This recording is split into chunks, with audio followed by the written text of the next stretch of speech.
A really exciting speaker now who has come all the way from the UK to tell us some stories. And these are real war stories about real funding and crowdfunding in particular.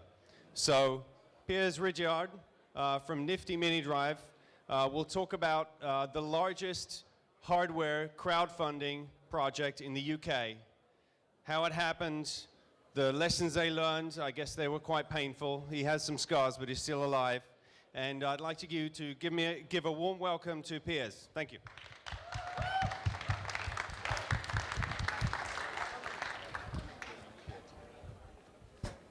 Hey everybody, hello, hi. So today I want to talk about three things with you guys. The first is what we learned from missing our goals. We tried something and it didn't work. What we then learned from hitting our goals and what that meant. And then what happened next, because actually what crowdfunding is the start. It's not the end. It's just where you get to get the money, and then the real hard work happens.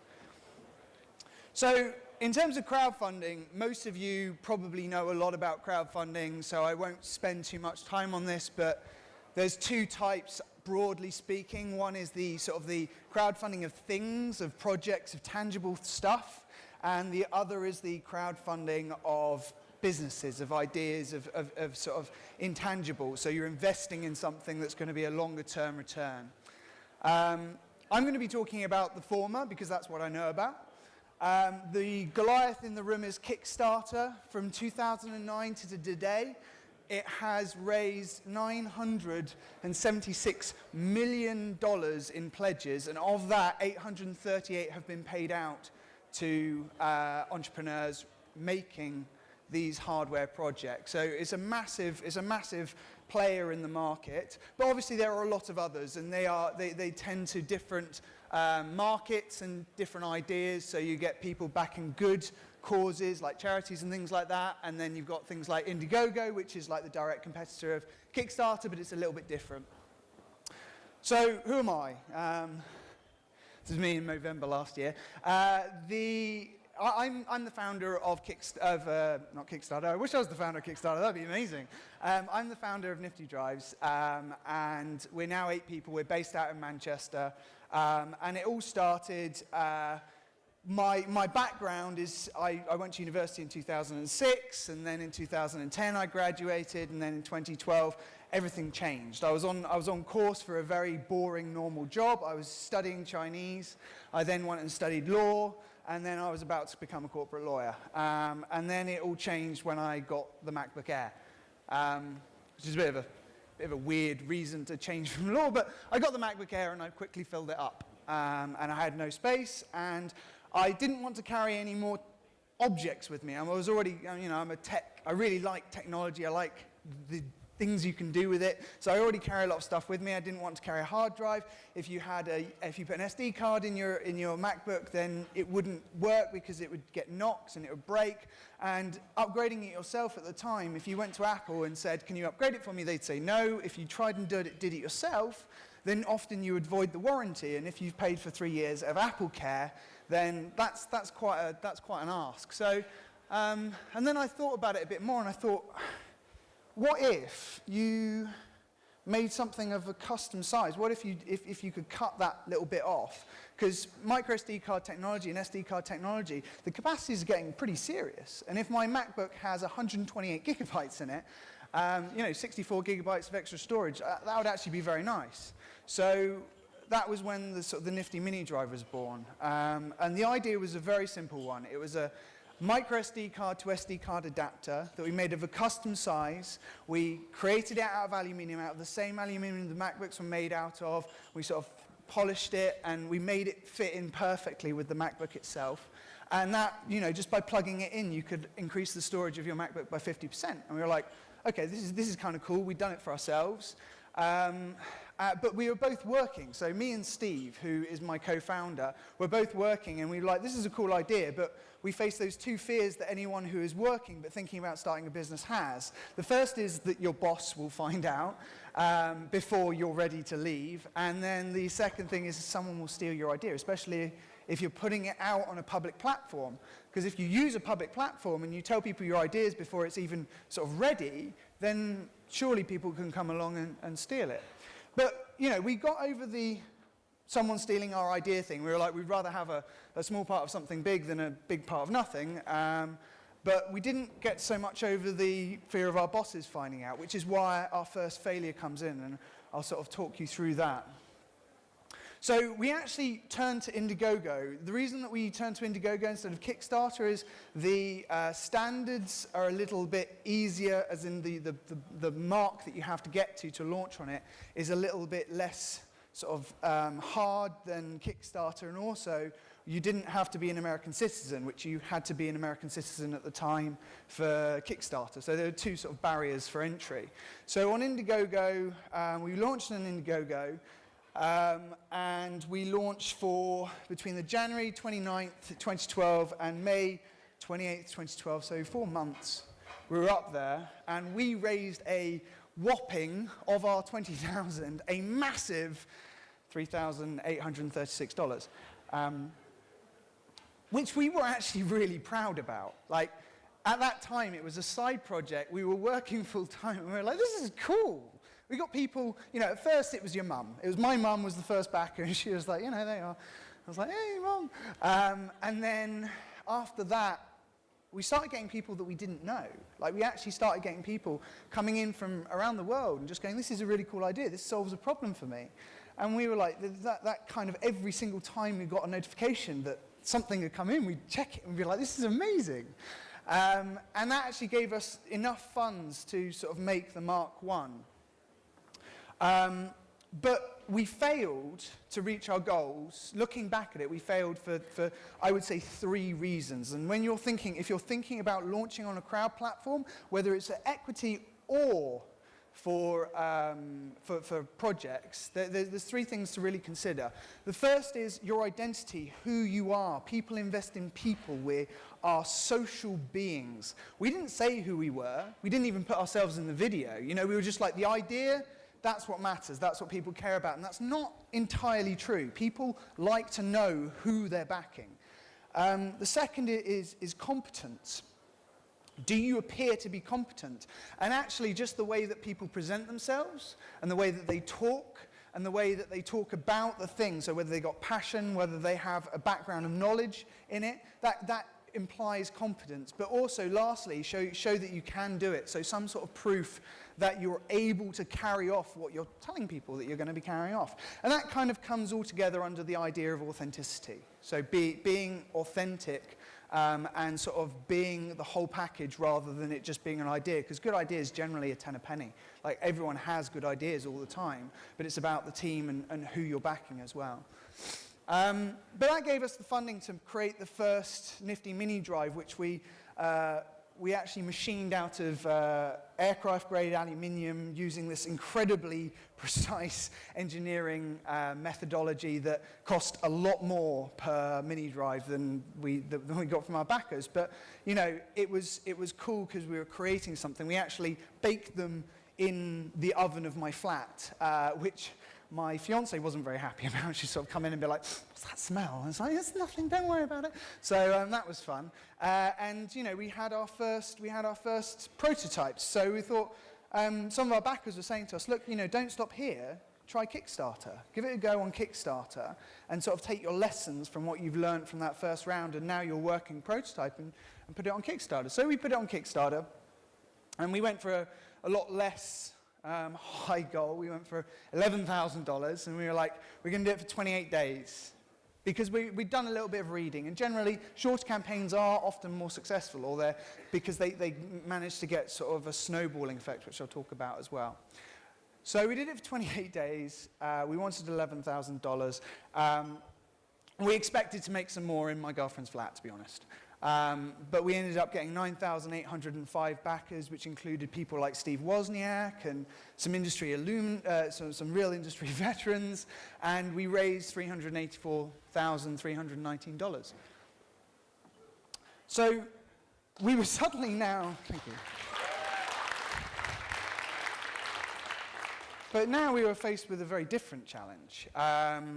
So first of all, looking at the statistics, what was really interesting is that a lot of our funding came from outside of Kickstarter, i.e. someone had put a link directly to the campaign on their website or their blog or something like that, rather than people just arriving on the Kickstarter homepage and just searching for cool projects. So, the network effect is really powerful, and it's something that I'm going to come back to. And that's where that sort of how you launch is so important. So what we had, and what now looking back I realized, but then didn't realize, was this amazing group of sort of die-hard supporters, these 50 people from around the world who had found somehow and trusted enough to put money into this sort of like anonymous campaign on IndieGoGo, in the idea that they wanted to see it succeed. And actually, when we went onto Kickstarter, they came with us and they really helped push it out. And that's where the power of sort of social network and word of mouth advertising comes in. So if you get that coordinated launch, then you can actually be multiple times more successful than you would be by just sort of doing it completely organically from one or two people. The second thing we did that's really important to do is show your workings. We show exactly how we've got to where we are, and a formulated plan, granted a completely inadequate in the circumstances, but a formulated plan of how we were going to get to the delivery of your Minidrive in your hands. And the last thing is we showed ourselves, we talked, we actually spoke directly to the people and said, look guys, this is who we are. This is how passionate we are about this technology. Granted, very simple technology, but this is how passionate we are about the sort of the solution that we're presenting. And that formulated to create a much more successful campaign. So we'd won, right? Yeah, that was the end of it. And we got to keep all the $384,000 and, ride around in yachts and stuff like that. Unfortunately, that's not how it transpires. That's literally your starting point.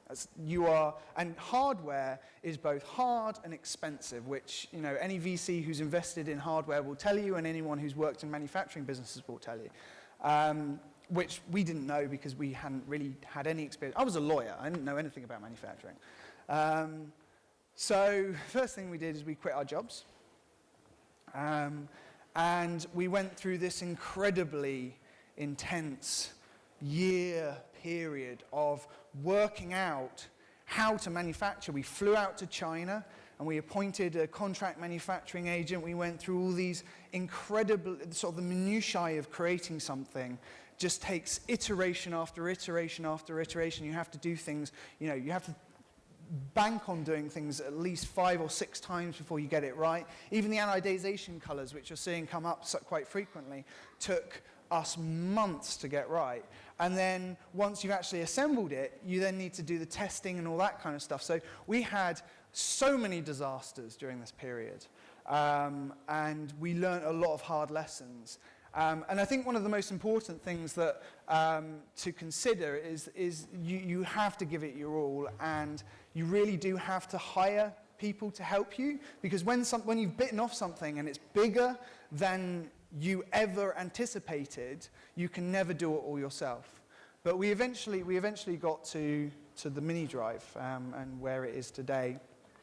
After firing our manufacturer and appointing Foxconn, so Foxconn's now a manufacturer, and sorting out distribution and logistics, which is incredibly complicated, especially for hardware, and then sort of took in sort of baptism of fire all the lessons that we were learning, and just started to build a business.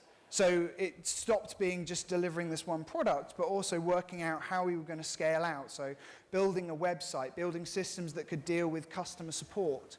Because if you have 9,805 backers and then get 5,000 more customers and then another 20,000 more customers, you're actually going to be getting every day, a couple of hundred emails. Especially if you're delivering late, right? Because people are like, where's my product? And you can't do your manufacturing and talk to everyone at the same time. So we had to, hire customer support staff. We actually had 4 customer support staff at one point. It's now down at 2. We had to hire in external logistics firms. We had to go and find manufacturers. We had to find people who knew what they were doing to help us deliver because we just couldn't do it all ourselves.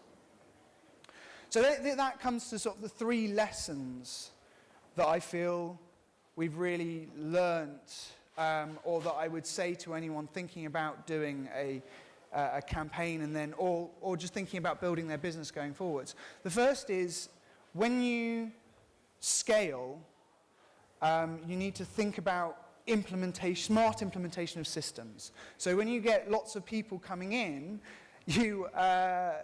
there's one way of doing it, which is just throwing people at it. And the other way of doing it is to sort of sit back and sort of plan and work out how you're really going to access it. I mean, we only really put together a customer database. We put a customer database together way too late. We were working off Excel with 27,000 lines for way too long. And we only put together a database sort of much later because it wasn't something that we'd really thought about and planned. So if you are right in that moment where everything's just crazy, it is really beneficial to just step back and go, right, how am I going to go from here to where I want to be, which is, not doing 80-hour, 100-hour weeks where you're not really sleeping because you're trying to do everything the hard way, which is just throwing people at it. The second really important point, if you are thinking about starting a manufacturing company or a manufacturing project, is quality control is so important that I could talk for days about it. But the essence is, your manufacturer won't be insulted by you getting an external quality control company to come in and check what's going on the assembly line. So during assembly quality control, even component quality control, and then pre-shipment quality control. If they are insulted, then get another manufacturer because they're not good. It's absolutely, the payoff is so massive because fixing hardware, doing return material authorization, getting things back once you've sent them out to thousands of people is hundreds times more expensive than fixing something in the factory, saying, no, it's not good enough, sending it back to the factory, getting it fixed, and then just running that until it's ready.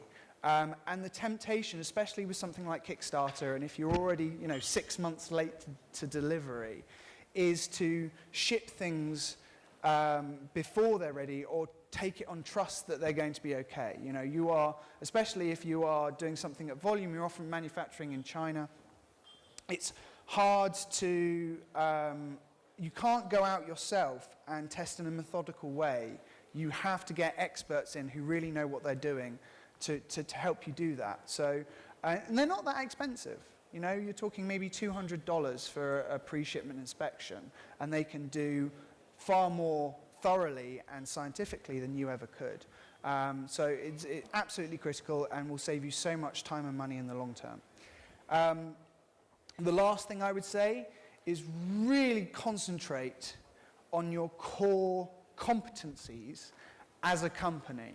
A lot of other Kickstarter campaigns I've seen, and in some cases what we did as well, is you kind of think, I can do everything. Like, so logistics, for example, you bring everything into your warehouse and you're like, okay, we'll get me, and then we'll get like the 5 of us, and then we'll go into university and we'll go get some students to come and help us pick and pack, and we'll go down to the post office and we'll put it in bags and we'll just send it off and we'll do that. It takes weeks, potentially months to ship out large volumes of stuff. And when I say large volumes, even like 2,000 is a large volume to be thinking about doing it as a small team in like sort of a flat or something like that.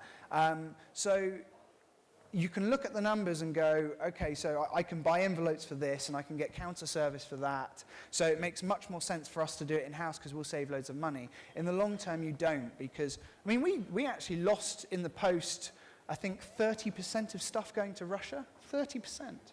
Not quite sure why it was particularly in Russia, but you know, logistics firms, good logistics firms, will be able to advise you based on a country-to-country basis what you should be thinking about in terms of should you be sending these out recorded or should you be just sending them out in post, what's going to be okay in terms of your loss rate. And I would absolutely encourage you go out and talk to as many people as possible who are experts in those fields and get them to come in and help you sort those things out rather than trying to do it yourself. So what was the real value? What is the real value